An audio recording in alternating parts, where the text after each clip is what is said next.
Bienvenue à tous les amis, un plaisir de vous retrouver, de parler de quelque chose qui nous tient tous à cœur, de la vie. Si je vous demande de définir votre vie et votre monde intérieur en 3 mots, est-ce que vous êtes capable? Pas 2 mots, pas 4 mots.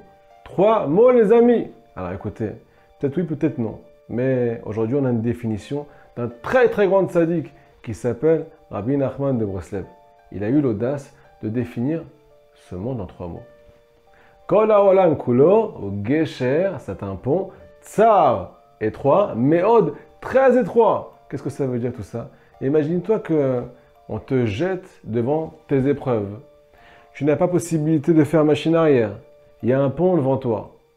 Et c'est ta seule solution. Tu ne peux pas aller autre part. Mais ce pont-là, il est super étroit. Et plus tu avances, plus tu as l'air ça, plus tu as angoissé. Juste à droite, il y a de l'eau. À gauche, il y a de l'eau. Et tu es obligé de foncer. C'est ça la vie. Mais écoutez les paroles de ce sadique là, ça fait super peur. Viens, Ika, le principal c'est de ne pas avoir peur, nous dira Benoît Kadosh.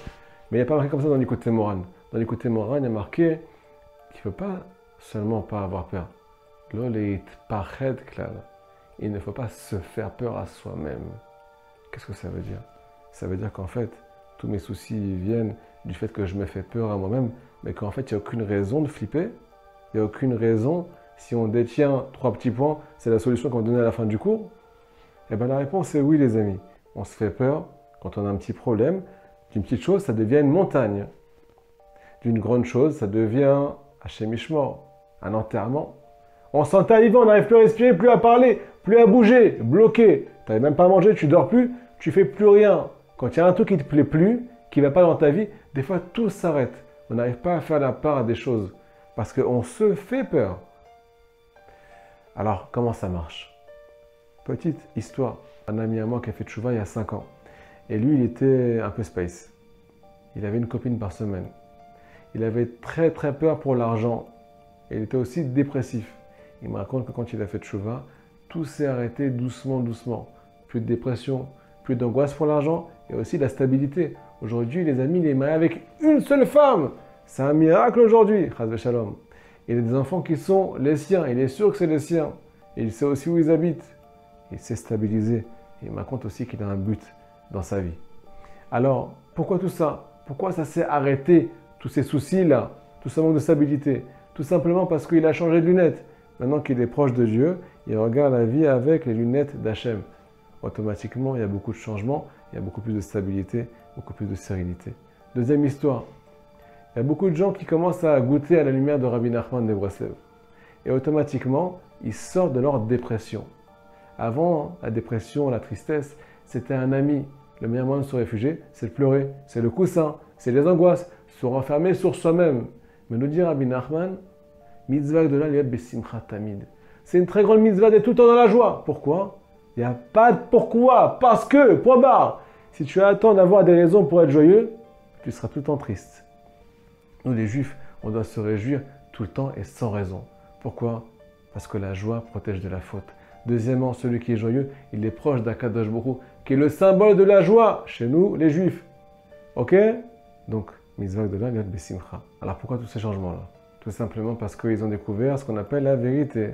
La vérité peut tout changer. On a posé la question au début du cours.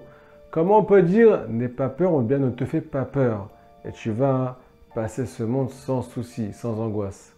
Tout simplement parce que celui qui vit avec la vérité, il a peur de rien.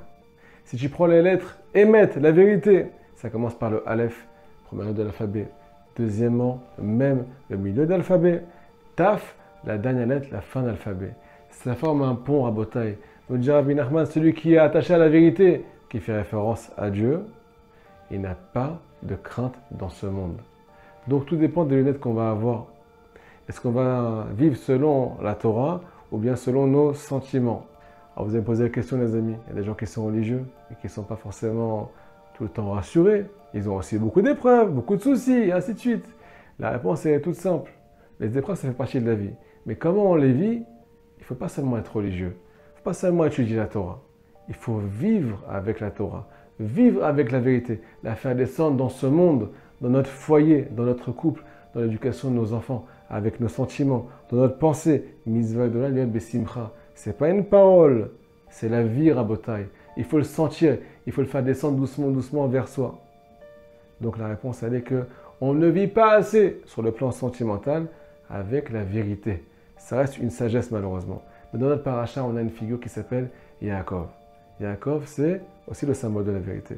Il est marqué dans le passou, Titen emet le Yaakov. Si tu prends le nom de Yaakov, ça fait Yud Akev. Yud, c'est la sagesse, c'est la tête, la sagesse.